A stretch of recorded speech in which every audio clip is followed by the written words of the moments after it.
Students,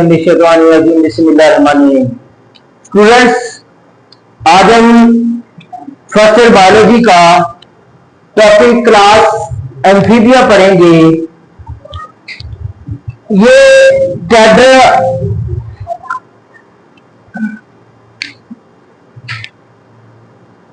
phylum Tetrapoda की पहली class है, उसको हम डिस्कस करेंगे। टेट्रापोड्स की ये पहली क्लास है। इसकी जो कैरेक्टरिस्टिक्स है वो ये डिस्कस करेंगे। टोटल 10 कैरेक्टरिस्टिक्स है क्लास एम्फीबियाज के अंदर पाई जाती है। पहली क्या खसूसियत है, इनका बोनी स्केलेटन होता है। वो कौन सा स्केलेटन होता है? एंडोस्केलेटन होता है। एंडोस्केलेटन क्या होता है? ये वो स्केलेटन होता है जिसमें बोन्स इनसाइड और आउटसाइड क्या हो, इसके मसल्स हो, ऐसा स्केलेटन होता है एंडोस्केलेटन। बोनी स्केलेटन होता है। एंडोस्केलेटन क्या चीज होती है? एंडोस्केलेटन वो स्केलेटन होता है जिसमें बोन्स इंटरनल हो और उसके एक्सटर्नल अटैच और muscles, that is called endoskeleton. दूसरी क्या है? Unlike species amphibians have a neck. इनमें एम्फीबियंस में नेक मौजूद होती है, गर्दन जिसे कहते हैं। उसके बाद फर्स्ट टू वर्टिब्रा एम्फीबियंस में, जिसे हम सर्वाइकल वर्टिब्रा कहते हैं, moves against the back of skull. इसकी जो स्कल के बैक को मूव करते हैं and allow the skull to nod vertically, और क्या करते हैं? स्कल को वर्टिकली नोड करते हैं। उसके बाद इनकी स्किन मोइस्ट होती है और स्मूथ होती है। स्मूथ मीन्स इनमें स्केल्स मौजूद नहीं होते, जैसा कि फिशेज वगैरह मौजूद होते हैं। स्केल्स नहीं होने की वजह से और स्मूथ इनकी मोइस्ट होती स्किन, ये क्या करते हैं? ये दोनों चीजें इसको हेल्प आउट करती है।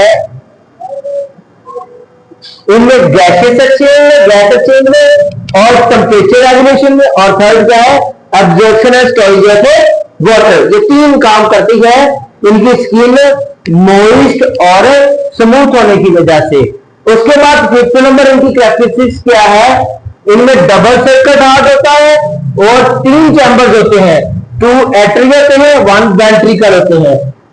उसके बाद रेस्पिरेशन की बात करें, लार्वा की स्टेज के ऊपर ये ब्रीथ के थ्रू रेस्पिरेशन करते हैं और अडल्ट स्टेज में लंग्स और स्किन के जरिए ये रेस्पिरेशन करते हैं। उसके बाद ये जानदार क्या करते हैं? एम्फीबिया क्लास के depends on external heat source. हमारे एनवायरमेंट के जो एक्सटर्नल हीट सोर्स होते हैं उसके ऊपर डिपेंड करते हैं। That's why they are ectotherms. Ectotherms कहते हैं वो जानदार जो कि एनवायरमेंट के अंदर मौजूद हीट के ऊपर डिपेंड्स करते हैं, दैट इज कॉल्ड एक्टोथर्म्स। उसके बाद ये अपनी बॉडी का टेम्परेचर मेंटेन रेगुलेट नहीं कर सकते, चेंज नहीं कर सकते। उसके बाद can not maintain it constant, और ना इसको कांस्टेंट रख सकते हैं। That's why poikilotherms. पोइकिलोथर्म्स क्या होते हैं? वो जानदार होते हैं जो अपनी बॉडी का टेम्परेचर रेगुलेट नहीं कर सकते और ना इसको कांस्टेंट रख सकते हो, उसे कहते हैं हम पोइकिलोथर्म्स कहते हैं। और ये करते हैं, ये हाइबरनेट कर लेते हैं। हाइबरनेट मीन्स क्या करते हैं? जब कोल्ड इन्वायरमेंट आते हैं, सर्दियों के मौसम आते हैं, सर्दियों के मौसम के अंदर क्या करते हैं? ये जमीन के नीचे चले जाते हैं और मिट्टी में अपने आप को कुछ वक्त के लिए हाइबरनेट कर लेते हैं जब तक ठंडा एनवायरमेंट होता है। तो वहां पे इनकी रेस्पिरेशन का रेट बहुत कम हो जाता है। उसके बाद गैसेस एक्सचेंज स्किन के जरिए करते रहते हैं वहां पे, और वहां पे वो जिंदा रहते हैं, मिट्टी में चले जाते हैं। That's why they hibernate in winter season. उसके बाद एम्फीबियंस कहते हैं ये यूनिसेक्सुअल होते हैं। एम्फीबियन यूनिसेक्सुअल कहते हैं दोनों मेल और फीमेल सेक्स ऑर्गन एक ही जानदार के अंदर मौजूद होते हैं।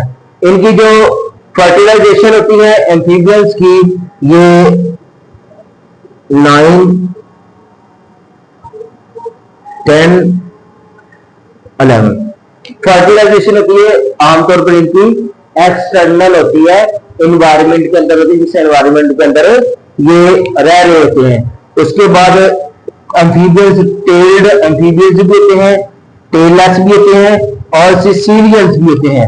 अब टेल्ड एम्फीबियंस कौन से होते हैं?